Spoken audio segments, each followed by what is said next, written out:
Same thing is with software, right? It's like all the obvious opportunities have been picked off in the last 10 years. Even the most non-obvious have been picked off. So as a result, I think two things are happening, which at least I see anecdotally, and then probably data will verify it, is that it has become a lot more, it's become a lot harder for younger founders to succeed in SaaS, because you genuinely need a lot of depth and tribal knowledge of having worked in an enterprise or having been super deep in some area to actually come up with an insight that can lead to a venture scale product. So that's one. And in general, I think that realization dawned on a little late on everyone, including founders and venture community, that this is not the 1960s. This is like the 1990s of cars. But the underwriting of everything in the Zera era was being done as if it's 1960s. So that led to all of this over-digestion of capital. I do think with AI, there is a new pool of opportunities that is coming in.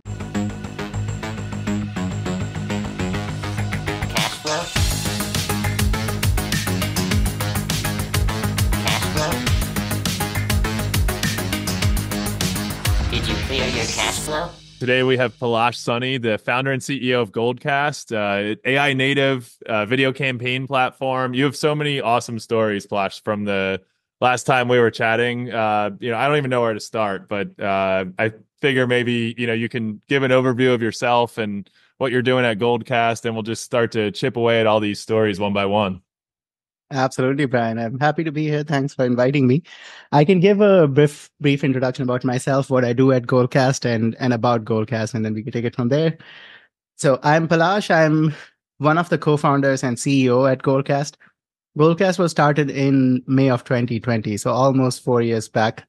And we are an AI-first video campaign platform meant for B2B marketers to do engaging video at scale, which essentially means we help them create videos through events, webinars, podcasts. So we have a very solid product there, and then amplify that content into multiple other content pieces like short form videos, blogs, etc., using AI, and then distribute and measure the impact of all the engagement and drive go-to-market activities around it. So that's what we do in short. And yeah. Cool. So one of the things that really, this was like number one on my notes from the last time we talked. Yeah. I love this story. So, you moved to the US, you immigrated from India, and you were at Harvard Business School, and you dropped out of Harvard Business School to build this company. That's right? Yes, that's correct. Yeah. Tell me about that. Like, what was that like? Were you super nervous dropping out of Harvard to pursue this?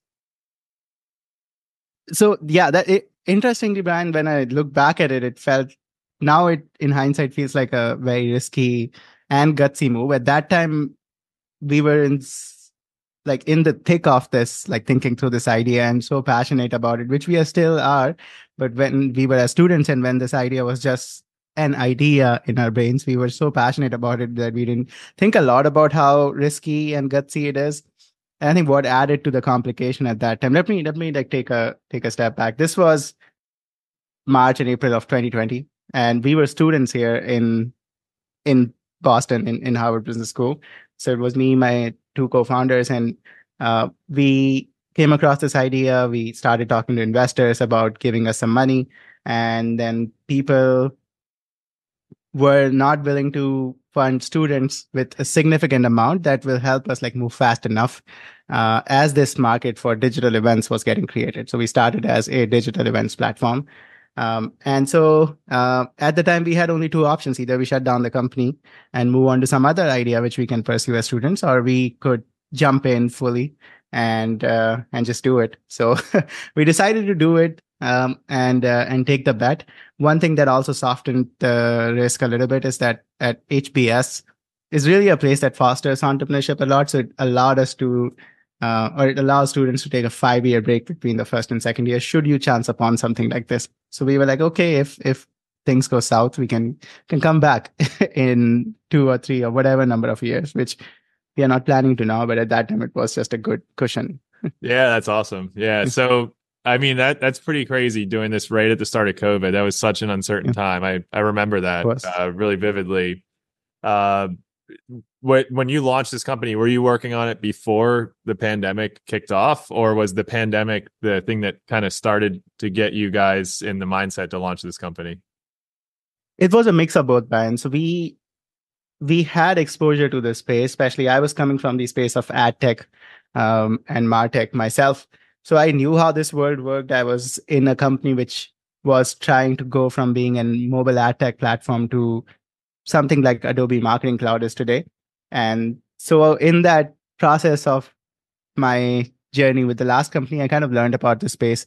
Plus, I was also on the B2B marketing sales side myself in the first half of my career in my last company. So I was aware of this space. And before we started Goldcast, we were looking at something similar. We were trying to build like a CRM for in-person event space, which we gave up on because it was not a good idea.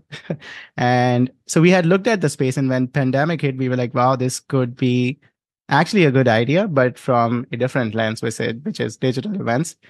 And so it was definitely opportunistic, but we had some benefit of having been deep in the space and having some kind of like a founder market fit. Yeah, I mean, the company that I always think of about, like that whole ZERP era during the pandemic, the company I always think of is Hopin. I'm sure you know who they are. And I 100% do.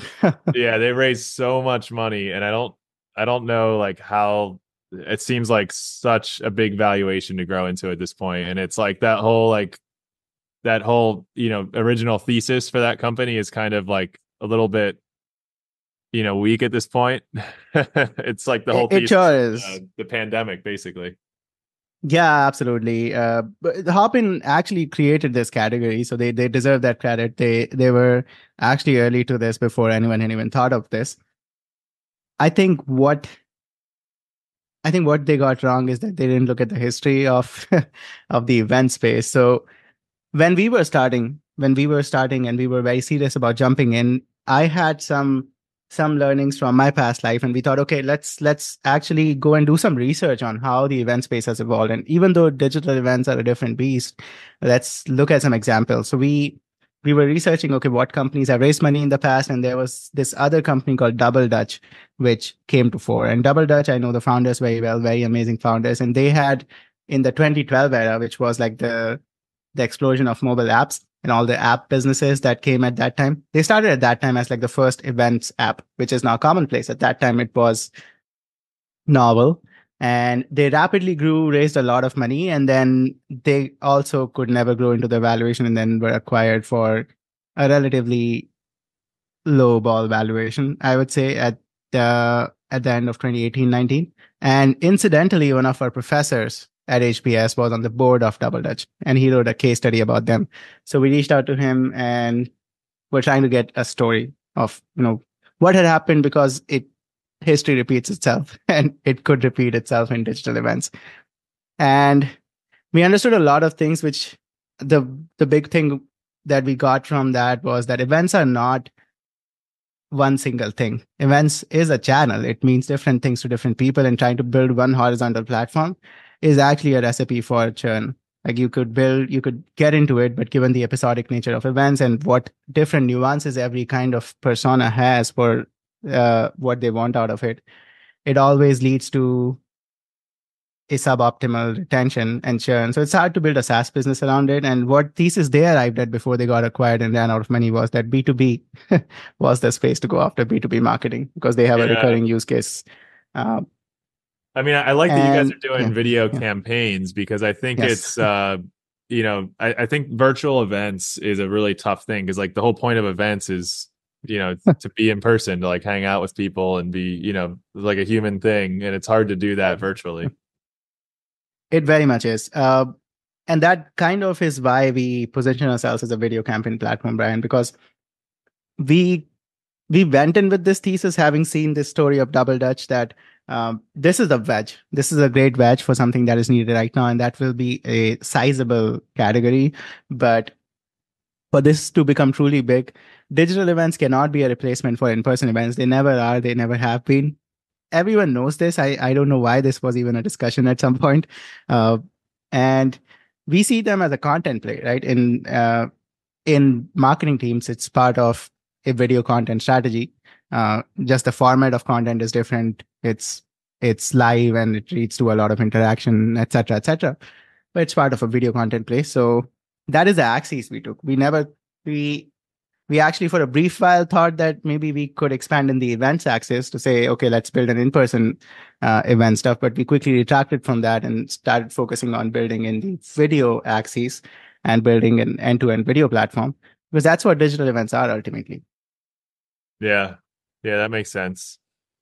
So I think moving on to the pandemic conversation, because it sounds like that's like so rooted in your story at Goldcast. Yes. Like it's the founding time, and obviously you raised money in that time.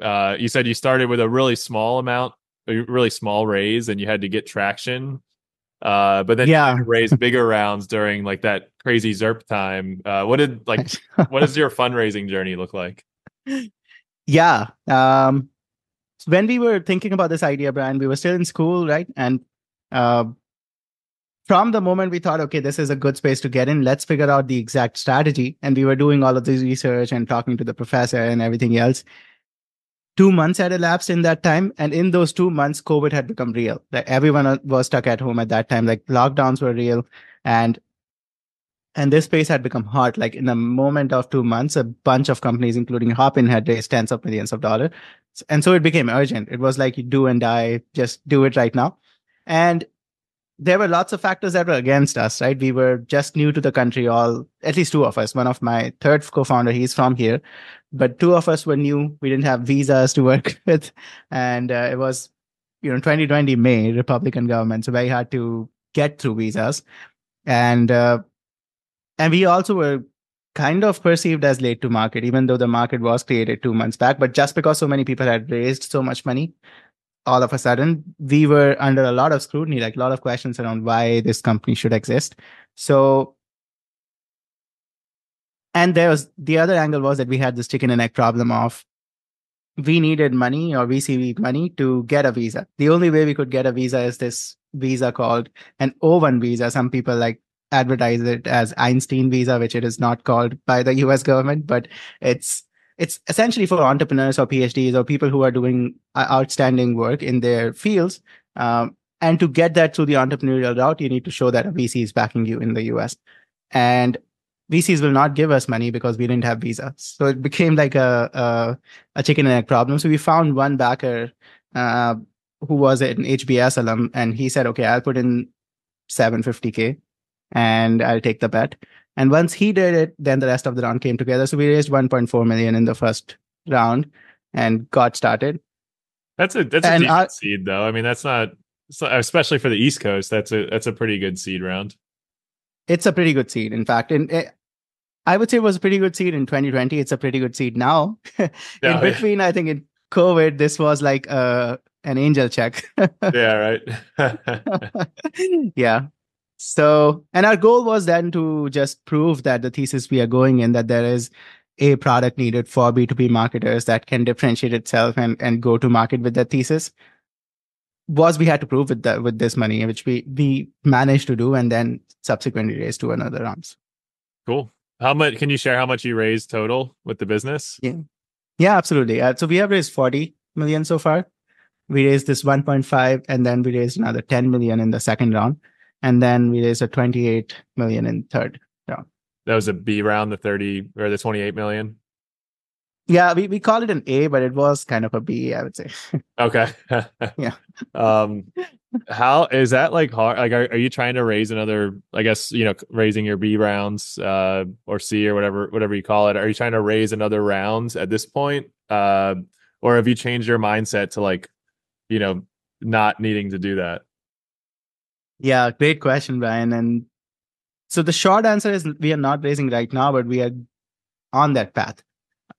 And I think the equation for me and for everyone has flipped in the last 2 years to saying, okay, VC money is not a given, and it should only be raised when there is a venture scale opportunity to go after. And we are still figuring that out. We have a very strong thesis around having an end-to-end video platform that can change the game for marketers and enterprises, but it's still early. Like, it's a decently complicated product piece that we are building. So we have early proof points that we can raise another round and justify that valuation. But yeah, we need to prove stuff out before we raise. So the short answer is we are on that path, but it's not the only path we can take. Yeah. Yeah. We were talking about how you did like, you kind of did like a dual product a few years back. You built a second product. And I'll leave this up to you if you want to share it or not, but you shared your ARR at the time. And, I mean, it's pretty solid ARR. I mean, I was impressed by it for how long you've been around. Yeah. Thank you. I'm happy to share that, Brian. So the story is that we focused on the B2B audience, and it actually resonated in a way that not only were we able to differentiate by building 2-3 specific things for B2B marketers, but also we were able to build a mini brand around this community. So we had good sustainable growth. So we didn't grow as crazy as say Hopin did, but we had good sustainable, like almost hockey stick growth. And until say 2023, we were still doubling in revenue. And in 2023 also we did that. At that time, we started seeing some cracks in the market. And the cracks were that all the venture funded players who had gotten into the broad space of digital events, they were slowly withering away because a lot of people had focused on the super horizontal, which was not sustainable, and they had a lot of churn, and it leads to like a very bad downward spiral that anyone in SaaS understands, like what 60% churn can do to you. So we didn't have that problem. But on the other side, the problem that we were having was that for us to continue doubling at single digits and double digits ARR eventually, we needed a big market which had some of the characteristics that are needed to create that kind of growth.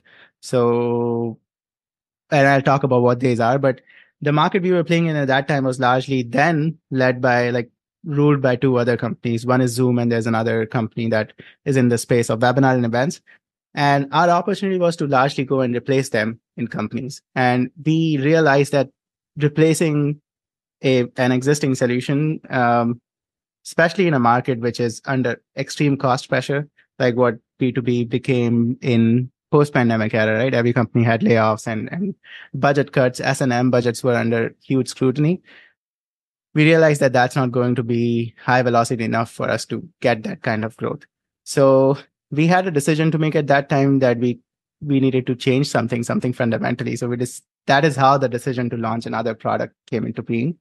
We had always thought of being multi-product. That was the strategy, but typically the literature says that you do it at 20 million ARR. And at that time we were 5 million in ARR. And the second product was essentially built to be a Trojan in large companies, enterprises, where they are using a host of tools that are hard to replace one by one, but given a strong value prop that can latch itself in those companies, it is possible. And so that was the thesis behind the second product we launched, for it to become the central wedge product. Yeah, interesting. So your first product was the AI video campaign product, or that's the second product? That is the second product, Brian. So our first product was and is a digital events product. It can do anything from a simple single webinar all the way up to like a large scale virtual conference, everything in the digital realm. But the use cases are on the basic end. If you go to like a Calendly or Notion or ClickUp and get there and attend a group demo that they do every 2 days, that is done on Goldcast. These are actual customers. And if you go to like MailChimp's annual conference or Workday or Zscaler, all of these, they're big product launches, annual conference, which are very high production, big digital events. They're also done on Goldcast. So we could do all of it in one platform. That was the main value prop of that product. And in this new thesis of ours, in this new platform of ours, that's one big chunk of the workflow, but it is in the creation aspect. So you do events, but you create the videos or recordings from it. And then the second product is meant to operate on that recording. The way it can act as a wedge is you can upload an external recording that was not done on Goldcast, because it can work on any kind of video. If it's a Goldcast video, it is much better. But even if you upload a Zoom recording or an in-person event or a commercial, whatever, it can still generate other marketing assets for you, like short form videos and blog posts and everything like that. So now that is the wedge product. And that is what kind of helps us position ourselves as a video campaign product. Is the second product, the video campaign product, is that like taking off and going faster than the first? It sure is. In terms of logo velocity, it's going fast. It has its own challenges, which is typical of a lot of like AI products that have come in, and I'm happy to dive into that. But yes, it is a lot. It is hot and is landing a lot faster. Interesting. Yeah, I'd be curious to know. Like I'm always, like you brought up horizontal SaaS earlier, yeah. And I mean your products are like pretty horizontal, from what I can tell, and like my brain always goes to vertical just because I'm always like, all right, what's the industry? Who's the customer? How do you narrow the ICP? But I don't think, for the most part, vertical SaaS can't get as big as horizontal SaaS. So it's like a bigger bite. It's like a bigger bet. It's, a bigger task to build a successful horizontal SaaS company. So I'm just personally curious, like what your, kind of challenges are that you're facing. Yes. That's broadly correct, Brian. So yes, vertical is easier to wrap your head around, but also I don't think like it's always given that, vertical SaaS is going to be smaller. There are tons of examples if you see in the market now, like Viva is one poster child of vertical SaaS, right? So which one is it? Are Viva, the healthcare Viva, yeah. SaaS. Yeah. So there are many examples like that, but our product is decently horizontal. It is applicable to a lot of industries, but it's still centered on one like specific vertical, which is B2B company. So it's still specific in that ways. The first product, which is the digital events product, that was easier to go to market because it was somewhat of an existing category. Like it was an amalgamation of two categories, which is webinars, which everyone knows what they are, and then virtual events, which became known during COVID. So it was doing essentially a combination of what those two products did. So it was a lot easier to sell. There's always a budget for webinar tools. Companies know what it is. Companies have been doing it already. And so easier to go to market, but also harder to replace because there's an existing product in there.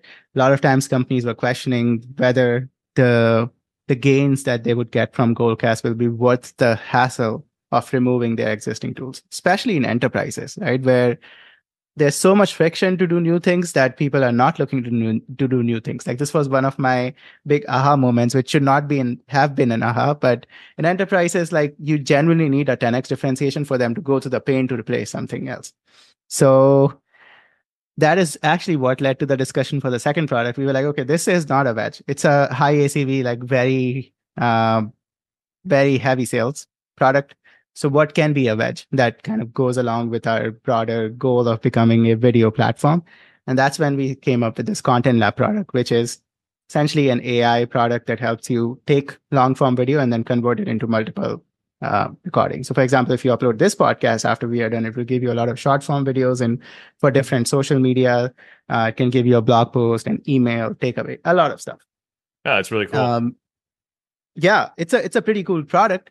The challenge so the good part with that product is it's a self-serve product. Anyone can use it. It does not replace anything because most people do not do anything like this, or they rely on an agency and do some part of it. So it's a new sort of workflow. It does not replace anyone. So if once someone is sold on it, it's very easy for them to get us in. And it's also low footprint, like it's in single digit thousands of dollars. And so people are generally okay going through the procurement process with something like this. But the other way challenge with that is that this is an early market. It's like one of those things, AI use cases that look great. And to early adopters, they are like, wow, this is awesome. I would love to use that. But to the majority of people, their lives are going on and they haven't caught up with like what AI makes possible. Because this is net new workflow, right? A lot of creators are doing this, but a lot of B2B people don't do this or have never done this. So this has the other problem. We have to educate the market to on the on video repurposing or content repurposing in general. Um, so yeah, that's what we are doing right now. This whole like repositioning that we did, the sort of pivot that we did was to position around this like simple thesis that every marketer should talk in video instead of text. And we think we have the product to help you do that in one like consolidated platform for larger companies. And this is the Wedge product for that. I want to take a quick break from the episode and say, if you're enjoying this content, the best way you can say thank you is to subscribe. So if you're on YouTube, hit the subscribe button and the notification bell. And if you're on one of the podcast platforms, hit the subscribe button there as well. And also share it out to your friends and colleagues. If you find this content useful and you think other people will enjoy it as well, please send it out. And back to the episode. I do think that that the chasm is starting to be crossed with AI, B2B AI products. I think, businesses are starting to move from early adopters to like early majority with AI products. So it might be, if my assumption there is correct, it might be a good time in the next couple of years to really sell it. And I'm curious too, like as you're describing these two products, it sounds like your video campaign product is more product-led growth and your webinar product is more sales-led growth. Is that correct? That is 100% correct. So this product is, as I said, right, the Wedge product, the Trojan, as we call it. And so people can use it for free and then buy this. And because the other products that largely the digital events product and everything else kind of work with this product very well, they can get advantage of using all of that. But for that they have to go through a sales motion, because that's a sort of heavier lift. Events are higher risk. So we want like a sales motion to be in place. Yeah. Do you find there's, you say B2B companies are using it. Do you find there's a certain, like, is it service providers? Is it SaaS companies? All the above? What do you kind of see using that webinar product? Yeah, that's a great question and something that we talk about every day. The majority of our customers are B2B tech companies, typical like SaaS companies that everyone knows, a lot of venture-backed companies. And the ideal customer starts at 200 employees. That's when roughly companies have enough of a marketing team to have a repeatable like events, webinar, video kind of motion. And it can go all the way up to like as big as GitHub, Microsoft, all of those. The majority of customers are in tech, but video is a secular trend. And so we have applicability across some other industries like financial services, insurance services, right? Cognizant is a customer, manufacturing, legal, accounting. It's just that in those companies, some parts of the product are more required. So the repurposing product, the content lab product is harder than say the webinar and events, where they probably would not have as heavy of a use case. But generally, like all of these verticals are what we go after. What do you think are the key ingredients to have success in a webinar sales motion? If you're a marketing team, I guess a marketing motion, but if you're a marketing team trying to generate MQLs for your pipeline through webinars, how would you say what are the key ingredients for that? So we actually preach the opposite, Brian, that you should not just have MQLs as the end goal of webinars. So what we say and what we do also in our own motion is that webinars are part of a bigger content motion, right? So the most results from webinars is obtained when you do it and then you let the content live in many other places and operationalize that content in ways where it can generate value. So for example, we do a series called CMO Diaries. That's a weekly video podcast webinar, right? We have recurring, like every Friday, my co-founder will go and interview a CMO, and it's a format that's been going on for a while.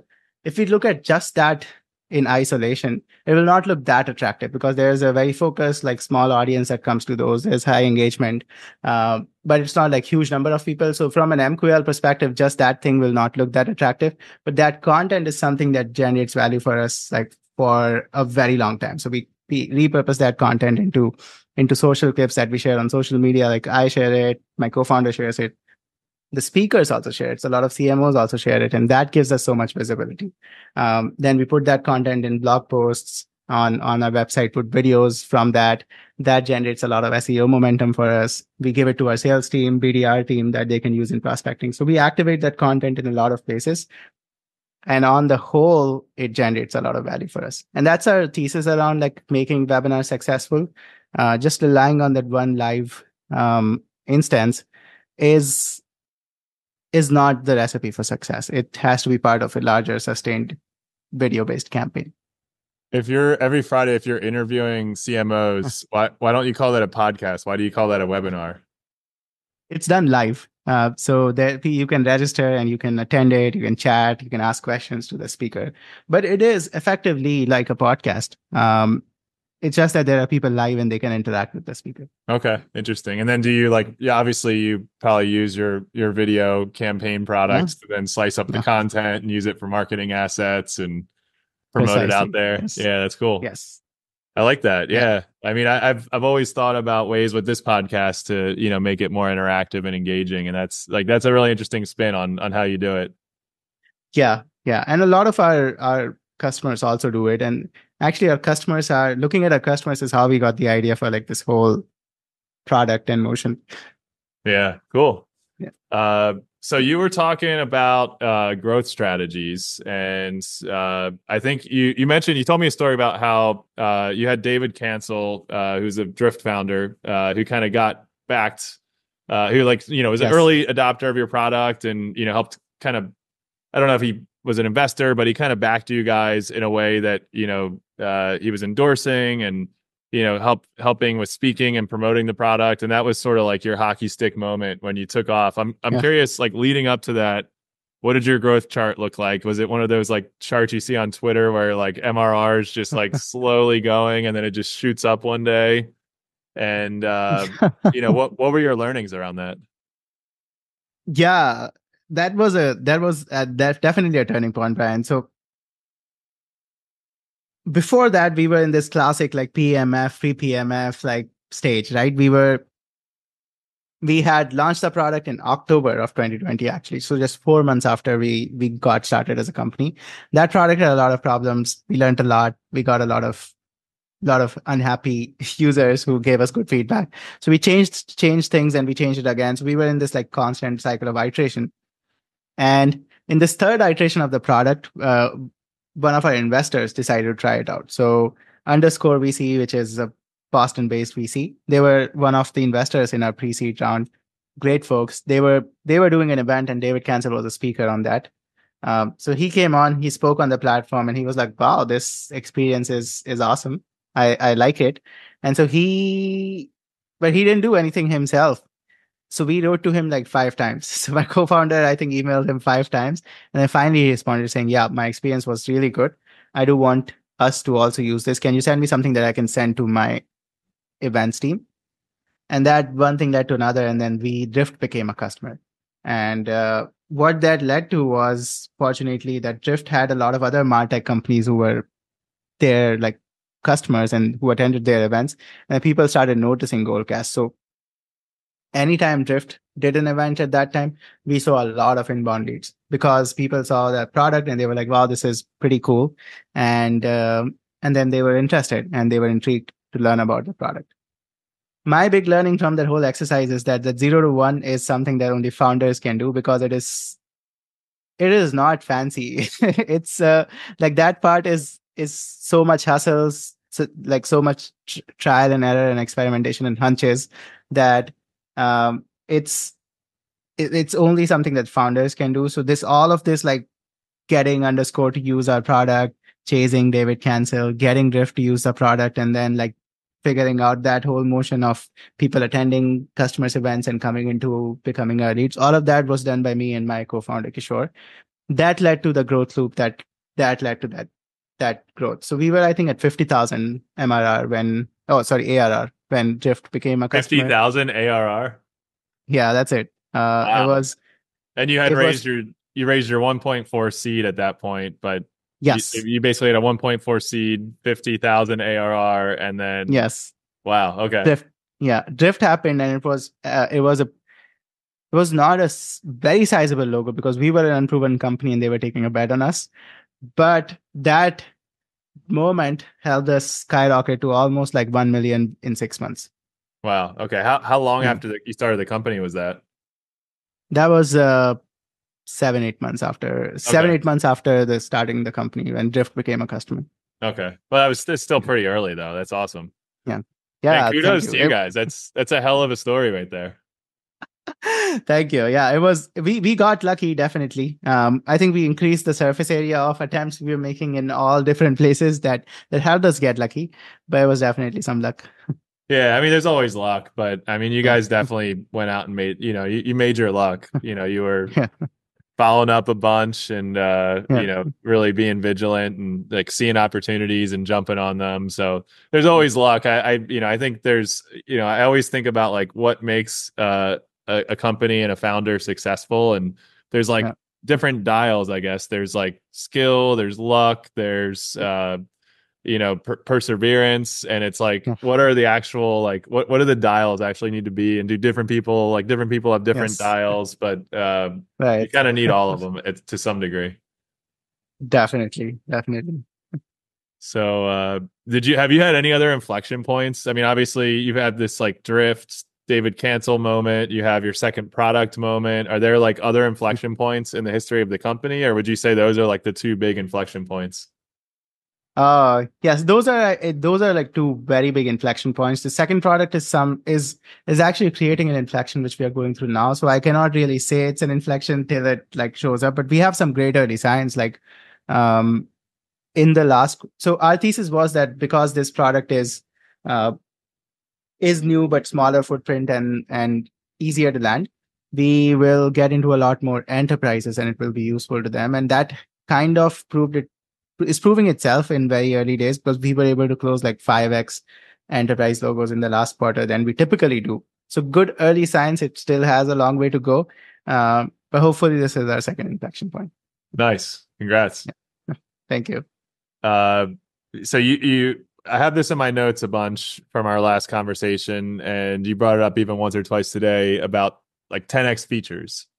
Yes. So I'm curious, how do you think about 10x features? What do you think your 10x features are? And how like, I guess a 10x feature needs to disrupt the status quo, but then everyone else rushes in and builds the same 10x features. So like, how do you think about all that?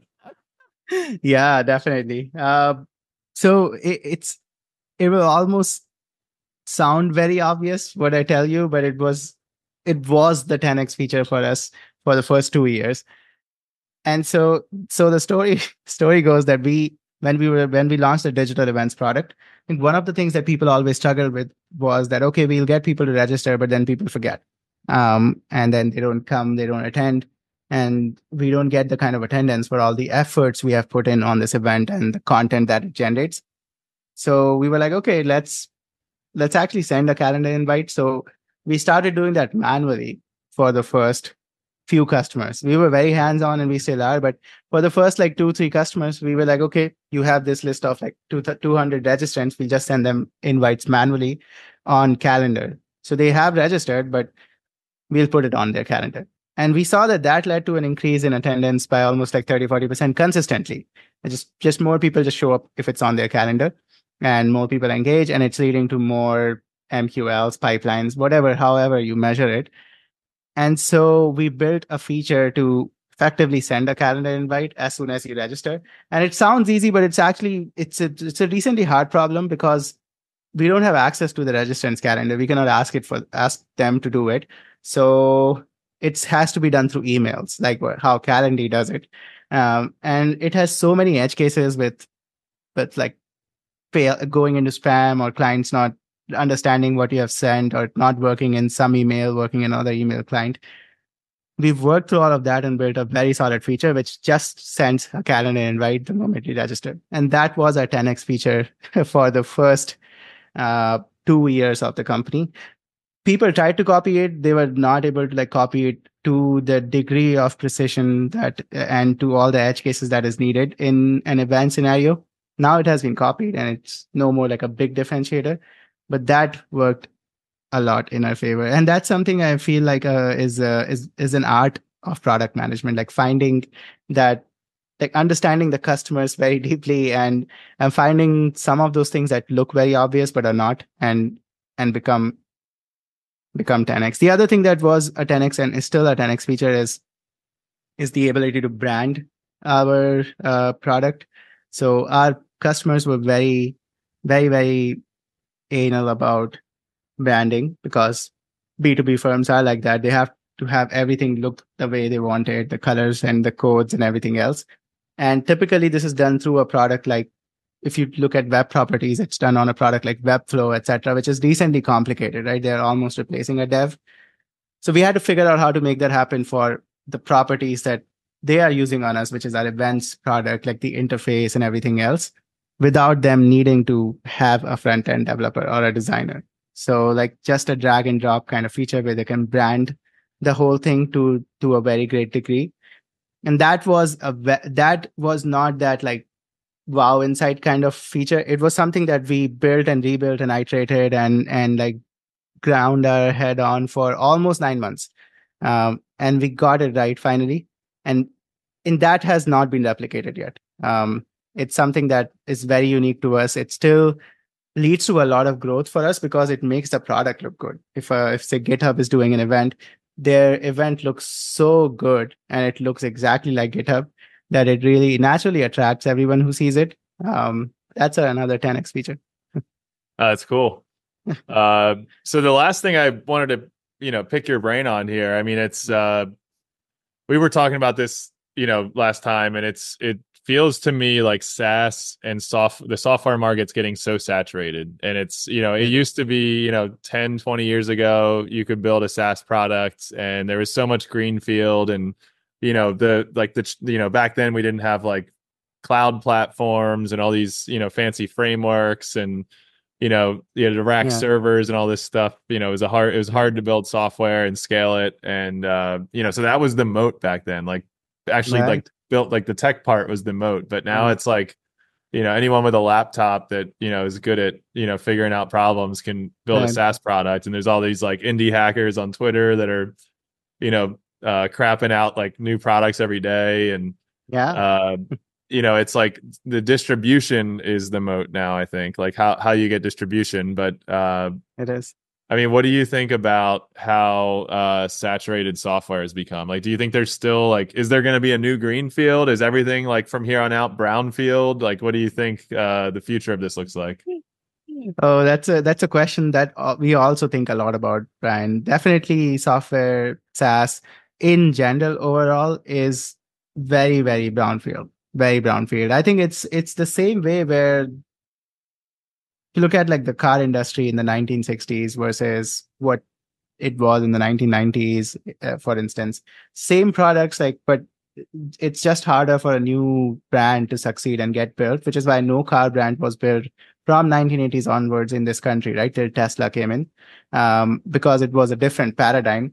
The base stuff from the beginning, like luxury cars, like all the segments that needed to be captured, they were already picked off. And now, even if you build a great Mercedes type luxury car or whatever, you cannot really build a brand because it was easy to do it at that time and not now.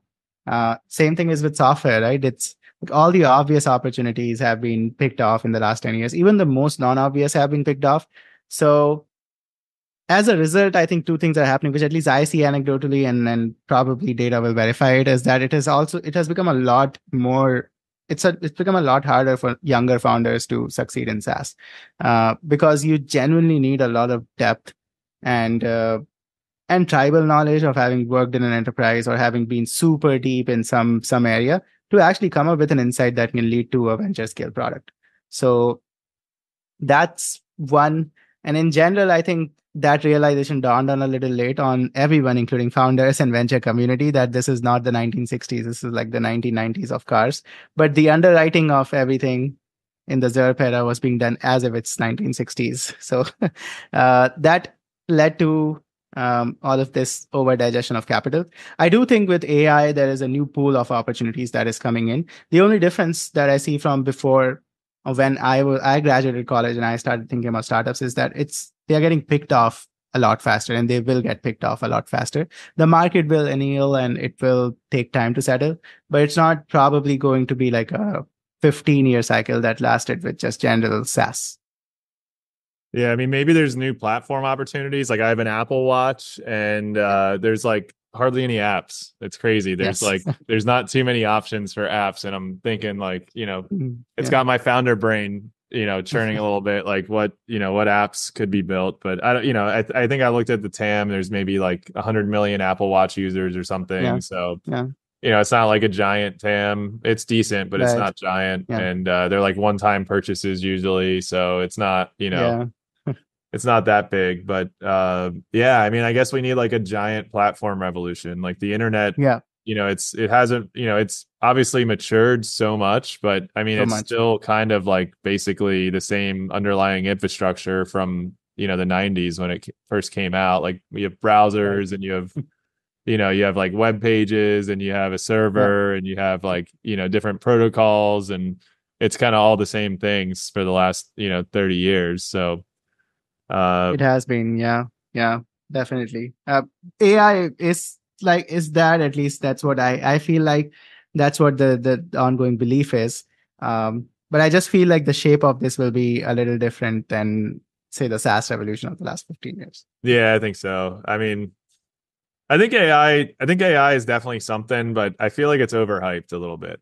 Uh, A I lot. feel like it's I don't think it's overhyped from, you know, like it has really meaningful potential, but I think, like the signal to noise ratio Very high. is so disproportionate. Like there's so many like articles and, like pieces of content and tweets and, all this stuff about it, and there's like way less activity around AI, like way less actual things being built and people actually building things in AI than there is Yeah.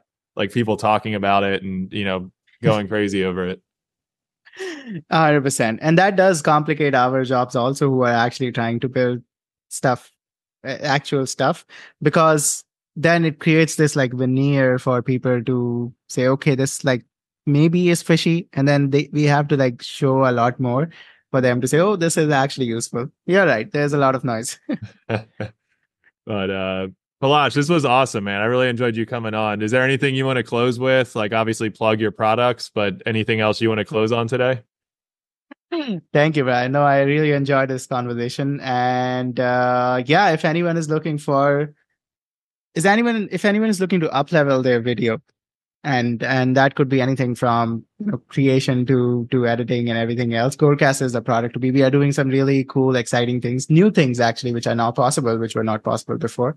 Please to check us out. And I always love feedback. I'm like super active on LinkedIn DM, so I'm always like DMing customers and prospects for feedback. So you can always DM me if you want to see something in the product or see something that we should be doing and are not doing or are doing wrong. Nice. I love that. Thanks for coming on, man. Thanks, Ryan. Thanks a lot. Take care. Cash flow? Did you clear your cash flow?